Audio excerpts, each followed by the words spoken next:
તને જે આવડતું હોય બોલ. મારું પ્રિય પ્રાણી ભેંસ છે. ભેંસ કાળી હોય છે, ભેંસને 4 પગ હોય છે, ભેંસને 2 શિંગડા હોય છે, ભેંસ દૂધ આપે છે. વાહ. બીજું જે આવડતું હોય બોલ તું તાર. અમારા ગામના સરપંચનું નામ રતિલાલ છે. રતિલાલ ભેંસનું દૂધ પીવે છે. ભેંસ કાળી હોય છે, ભેંસને 4 પગ હોય છે, ભેંસને 2 શિંગડા હોય છે. સરપંચ ને રહેવા દે. બીજું જે આવડતું હોય બોલ. બીજું બોલ.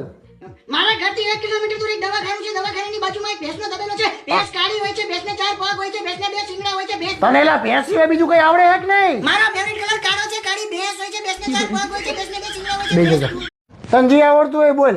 મારું પ્રિય પ્રાણી ભેંસ છે. ભેંસ કાળી હોય છે, ભેંસને 4 પગ હોય છે, ભેંસને 2 શિંગડા હોય છે, ભેંસ દૂધ આપે છે. વાહ. બીજું જે આવડતું હોય બોલ તું તાર. અમારા ગામના સરપંચનું નામ રતિલાલ છે. રતિલાલ ભેંસનું દૂધ પીવે છે. ભેંસ કાળી હોય છે, ભેંસને 4 પગ હોય છે, ભેંસને 2 શિંગડા હોય છે. સરપંચ ને રહેવા દે. બીજું જે આવડતું હોય બોલ. બીજું બોલ. મારા ઘરથી 1 કિલોમીટર દૂર એક દવાખાનું છે. દવાખાનાની બાજુમાં એક ભેંસનો તબેલો છે. ભેંસ કાળી હોય છે, ભેંસને 4 પગ હોય છે, ભેંસને 2 શિંગડા હોય છે, ભેંસ. તને એલા ભેંસ સિવાય બીજું કઈ આવડે હે કે નહીં? મારા ફેવરિટ કલર કાળો છે. કાળી ભેંસ હોય છે, ભેંસને 4 પગ હોય છે, ભેંસને 2 શિંગડા હોય છે, બીજું ભેંસ.